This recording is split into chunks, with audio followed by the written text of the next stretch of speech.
Déjà, merci beaucoup de m'avoir invité à cette conférence. Pour nous, l'arrêt de la Muchas CEDH, gracias por habernos. il est important pour la défense des droits de l'homme du peuple palestinien, mais aussi pour la liberté d'expression au niveau mondial quand il s'agit de la Palestine. Donc, Guy, tu disais très bien qu'il y a une attaque systématique contre la société civile, et ce, non seulement en Palestine, mais au niveau global. Et cette attaque, elle est menée de manière systématique par le gouvernement israélien, ou comme tu disais, les gouvernements successifs israéliens, qui ont pour but de délégitimer la défense des droits de l'homme du peuple palestinien, mais aussi toute forme d'action qui vise à mettre fin à ces violations des droits de l'homme, que ce soit à travers le travail des droits de l'homme au niveau local, ou aussi le travail des militants en France et ailleurs. Et je pense que ça, c'est un contexte très important pour comprendre l'importance de la décision récente de la Cour européenne des droits de l'homme. Donc, si je commence avec ce premier point, qui est celui des attaques qui sont menées de manière systématique contre les défenseurs des droits de l'homme et la société civile, pour nous, ces attaques s'inscrivent de manière très directe dans le régime d'apartheid israélien. Un régime d'apartheid qui se maintient contre tout le peuple palestinien à travers les violations des droits de l'homme systématiques, ce qui comprend bien sûr les violations du droit à la liberté d'expression et toute forme d'action qui vise à mettre fin à l'apartheid israélien. Je rappelle que la définition du crime d'apartheid en droit international, qui est un crime contre l'humanité, comprend c'est un cadre de régime institutionnalisé d'oppression et de domination raciale systématique qui vise aussi à se maintenir. C'est-à-dire qu'on a des violations des droits de l'homme qui sont commises avec l'intention de maintenir un système d'impunité totale et de violation des droits de l'homme systématique. Et je rappelle aussi qu'en 1900... Rania, est-ce qu'on peut peut-être un tout petit peu ralentir, s'il te plaît, pour les traducteurs? Merci. Bien sûr. Donc, je rappelle aussi qu'en 1973, la communauté internationale avait adopté une convention très importante contre l'apartheid. C'était à l'époque de l'apartheid en Afrique du Sud. Et un des éléments de la définition du crime d'apartheid selon cette convention, c'était de dire que l'un des éléments, c'est la persécution ou de persécuter des organisations et des individus qui, en les privant de liberté fondamentale, parce qu'elles s'opposent à l'apartheid. Et c'est exactement dont on parle aujourd'hui. C'est ça la question qui vraiment forme le cadre pour qu'on comprenne vraiment l'importance de cette décision de la CEDH. Une décision qui dit que la politique ne peut pas être, ne prend pas la place de la loi et du droit international quand on parle du droit à la liberté d'expression. Et je rappelle aussi que le droit de boycotter n'importe quel produit, c'est un droit individuel et un choix individuel. Et ça fait partie du droit à la liberté d'expression, historiquement, un droit qui existe et qui a été utilisé dans beaucoup de contextes d'oppression et de domination systématique. Je rappelle aussi que les désinvestissements et les sanctions, ce sont des obligations des États. Et donc, c'est des demandes que nous faisons en tant que société civile palestinienne depuis des années. Al-Haq est parmi les ONG palestiniennes de droits de l'homme qui demandent des sanctions contre Israël pour que les violations des droits de l'homme soient mises à terme. Je rappelle d'autre part que depuis 2006, avec la création du ministère des Affaires stratégiques israélien, il y a une campagne systématique contre les défenseurs des droits de l'homme, les militants BDS, du mouvement BDS, mais aussi la société civile palestinienne, dont Al-Haq fait partie. Depuis ce moment-là, on a un ministère israélien, c'est-à-dire tout un ministère dans le gouvernement israélien qui vise avant tout, et ce, dans leurs propres mots, à agir contre ce qu'ils disent les campagnes de délégitimation et les boycotts contre l'État d'Israël. Ce sont les mots que le ministère utilise de manière très claire. C'est-à-dire que depuis 2006, on a un ministère israélien qui vise les militants des droits de l'homme, les militants BDS, et ce, non seulement en Palestine, mais aussi au niveau international. Et l'intention est très claire. L'intention est celle de délégitimer le travail de droits de l'homme et de détourner l'attention des violations des droits de l'homme qui sont documentées de manière systématique sur le terrain, c'est-à-dire de changer, le thème et l'attention de la société civile palestinienne à une attaque qui vise leur délégitimation systématique.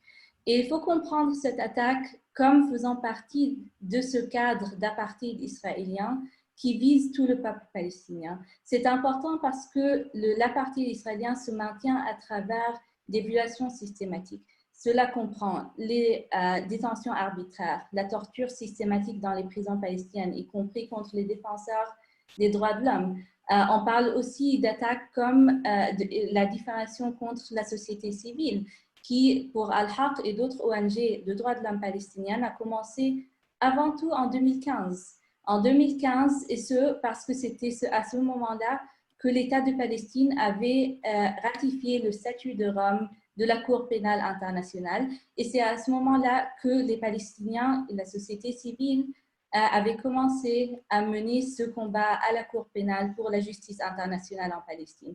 Et de dire que ces attaques ont commencé en même temps ou se sont accélérées en même temps que la défense des droits de l'homme des Palestiniens et la demande de justice internationale, ça veut dire très clairement que ce qui est attaqué, ce ne sont pas les personnes, mais c'est le thème que nous abordons en tant qu'ONG ou association travaillant en défense des droits des Palestiniens. Je rappelle aussi qu'il y a des violations qui sont commises contre les défenseurs des droits de l'homme. Cela comprend l'interdiction de voyager, comme celle imposée à un des membres d'Amnesty International palestinien. On parle aussi de menaces de révocation de résidence, comme celle en novembre 2019 contre Omar Barghouti, qui est un cofondateur du mouvement BDS, qui a été menacé de voir sa résidence en Israël révoquée sur la base de manquements d'allégeance à l'État d'Israël, alors même que nous savons que la puissance d'occupation ne peut pas imposer un devoir d'allégeance au peuple palestinien sous occupation, qui est interdit en droit international. Finalement, mon dernier point que j'aimerais aborder, c'est celui du maintien de l'apartheid israélien. Et comment est-ce qu'on peut comprendre ce maintien de l'apartheid dans le cadre de la décision récente de la CEDH. Je rappelle qu'en novembre 2019, un groupe d'ONG palestiniennes, régionales et internationales a soumis un rapport détaillé sur l'apartheid israélien au Comité des Nations Unies pour l'élimination de la discrimination raciale. Ce rapport détaillait les méthodes qu'Israël a mises en place pour établir un système d'apartheid et pour le maintenir sur le terrain. Parmi les points que nous avons soulevés pour l'établissement d'un régime d'apartheid, c'est surtout et avant tout la fragmentation stratégique du peuple palestinien, comme reconnu par un rapport des Nations Unies en 2017, celui de l'ESCOA, qui est la Commission économique et sociale de l'Asie occidentale de l'ONU.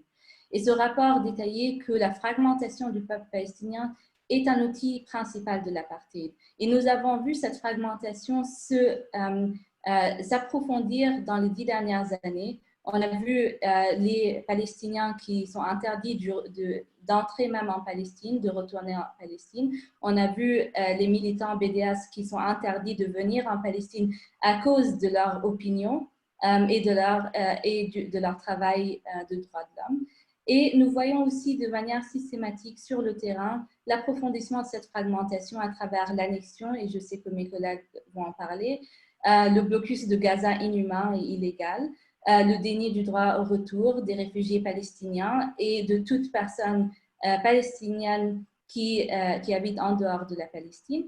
Et finalement aussi la division des Palestiniens des deux côtés de la ligne verte, alors même que le comité de l'élimination de la discrimination raciale en 2019 avait conclu qu'il y a une ségrégation raciale et l'apartheid israélien qui existe des deux côtés de la ligne verte et qui vise de manière disproportionnée le peuple palestinien, qui pour nous, bien sûr, comprend aussi les réfugiés à qui on interdit le retour en Palestine.